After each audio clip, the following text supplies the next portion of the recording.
আসসালামু আলাইকুম। প্রিয় এইচএসসি পরীক্ষার্থীরা, আশা করি তোমাদের লাস্ট পরীক্ষাগুলো ভালো হয়েছে।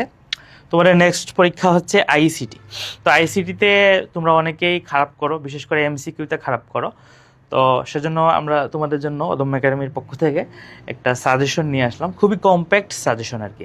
এখান থেকে পড়লে আমরা আশা করছি তোমরা ভালো একটা নাম্বার কমন পাবা। অ্যাটলিস্ট সিকিউতে আমরা বলতে পারি যে 40+ হয়তো কমন পাবা, এবং এমসিকিউতেও ভালো মতো যদি পড়ো বই থেকে লাইন থাকে তাইলে আরও ভালো কমন পাবা। ওকে, আইসিটিতে মোট 6টা চ্যাপ্টার থেকে 8টা কোয়েশ্চেন আসবে, সেখান থেকে 5টা তোমাদের আনসার করা লাগবে। আর এমসিকিউ হচ্ছে 25, প্র্যাকটিক্যাল 25, মোট 100 মার্কসের আইসিটি পরীক্ষা হয়। প্রথম চ্যাপ্টার হচ্ছে বিশ্ব ও বাংলাদেশ তথ্য ও যোগাযোগ প্রযুক্তি। এখানে হচ্ছে এই টপিকগুলো থেকেই আশা করি তোমরা সিকিউতে কোয়েশ্চেন কমন পাবা। বিশেষ করে বায়োমেট্রিক্স এবং বায়ো ইনফরমেটিক্স, এই দুইটা টপিক তোমরা ভালো মতো পড়ে যাবা। ক্রায়োসার্জারি আগে খুব বেশি আসতো, এখন সিলেবাসে নাই, তো এটা না পড়লেও চলবে। আর এইখানে যে কয়েকটা টপিক লিখছি এগুলো থেকেই আশা করি প্রথম চ্যাপ্টার থেকে যে একটা সিকিউ আসবে সেটা কমন পাবা।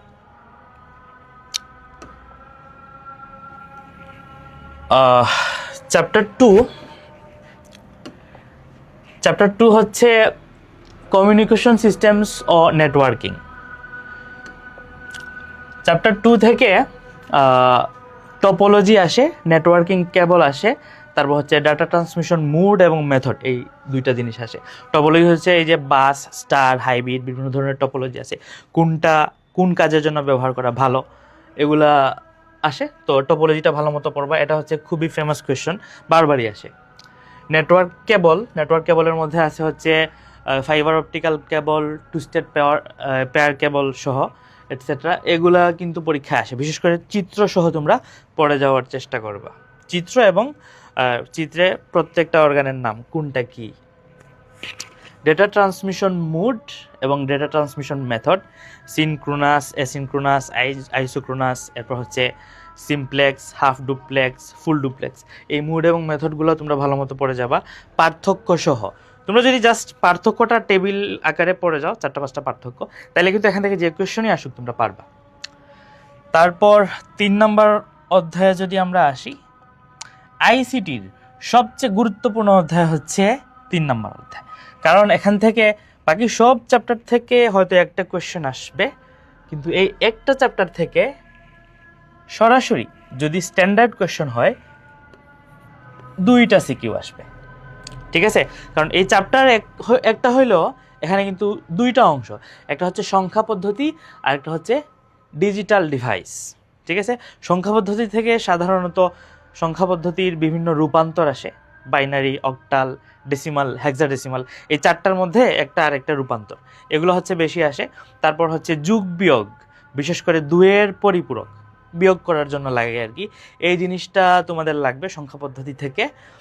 আর যদি তোমরা লজিক গেট বা ডিজিটাল ডিভাইস অংশ থেকে আনসার করতে চাও, 1 নাম্বার হচ্ছে তোমাদের সবচেয়ে বেশি ইম্পর্টেন্ট কোয়েশ্চেন এখান থেকে, সার্বজনীন গেট বলতে হচ্ছে ন্যান্ড এবং নর গেট, এই 2টা গেট দিয়ে বেসিক গেট বা মৌলিক গেট, নট, অ্যান্ড, অর, এই গেটগুলা ইমপ্লিমেন্টেশন বা বাস্তবায়ন, এই কোয়েশ্চেনটা, এটা কিন্তু একটা কোয়েশ্চেন, এটা একটা টপিক না, এটা একটা কোয়েশ্চেনই।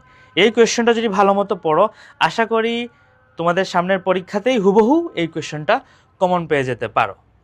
এর বাইরে তোমরা encoder, decoder, flip flop, registered, এগুলার ডেফিনেশন এগুলো পড়ে যেতে পারো।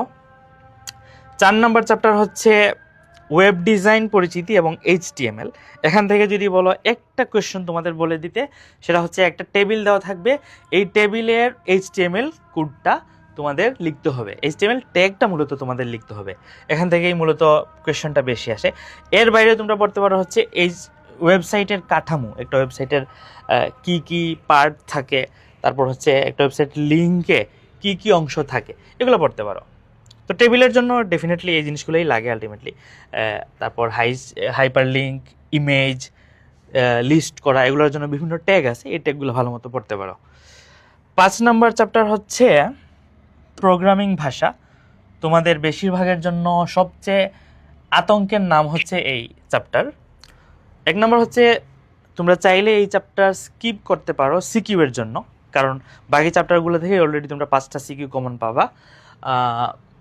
অধ্যায় 5 থেকে হচ্ছে তুমি যদি প্রোগ্রামিং থেকে পড়তে চাও খুব অল্প টপিক, তার মধ্যে লুপ পড়তে পারো এবং কন্ডিশনাল লজিক পড়তে পারো, এবং এই রিলেটেড যে প্রবলেমগুলো আছে সেগুলা কোড বা সেগুলোর সলিউশনগুলা পড়তে পারো। লুপ এবং conditional logic, while loop, do while loop, for loop, এগুলো হচ্ছে লুপ।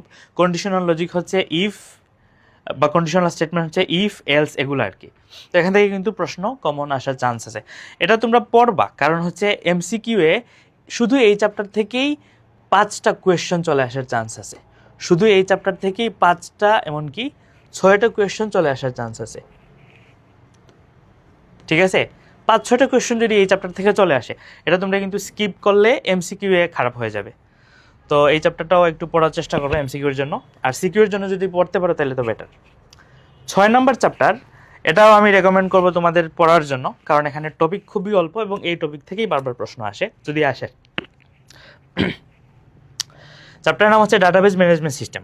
ওকে, এখান থেকে 2টা টপিক বললাম তোমাদের পড়তে হবে, একটা হচ্ছে RDBMS, relational database management system, আর আরেকটা হচ্ছে ডেটা টাইপ। ঠিক আছে, রিলেশনাল ডাটাবেজ ম্যানেজমেন্ট সিস্টেমে কী কী আছে মনে আছে কিনা তোমাদের? 1 to 1, many to 1, 1 to many, many to many। 2টা টেবিলের মধ্যে এই 1 to 1, many to 1 এই ধরনের রিলেশন এস্টাবলিশ করা, এটা হচ্ছে তোমার রিলেশনাল ডাটাবেজ সিস্টেমের কোয়েশ্চন। এই কোয়েশ্চন কিন্তু এই চ্যাপ্টার থেকে আসে। লাস্টলি ডেটা টাইপ, ডেটা টাইপটা খুবই ইম্পর্টেন্ট। টেক্সট বা ক্যারেক্টার ডেটা টাইপ, নাম্বার বা numeric data type, date and time, কোনটা কী ধরনের ডেটা টাইপ একটা টেবিল বা একটা লেখা দিয়ে তোমাদের ডিনোট করে দিতে বলে দিতে পারে। তো এই কয়টা জিনিস যদি তোমরা ভালো মতো পড়ো, তাহলে আশা করি 100% সিকিউর জন্য তোমরা বুলেট প্রুফ হয়ে যাবা। আর যদি তোমরা খুবই সংক্ষিপ্ত পড়তে চাও, আমি তোমাদের বলবো হচ্ছে 1 থেকে 4 নম্বর অধ্যায় পর্যন্ত যদি পড়ো, এখান থেকে 5টা সিকিউ কমন পাবা। ঠিক আছে, 1 থেকে 4 পর্যন্ত প্রত্যেকটা চ্যাপ্টার থেকে একটা সিকিউ, 3 নম্বর চ্যাপ্টার থেকে আরও একটা সিকিউ, 5টা সিকিউ কমন পাবা।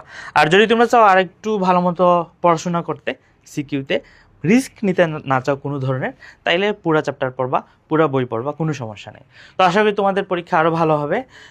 নেক্সট পরীক্ষার জন্য শুভকামনা রইল। সে পর্যন্ত আসসালামু আলাইকুম।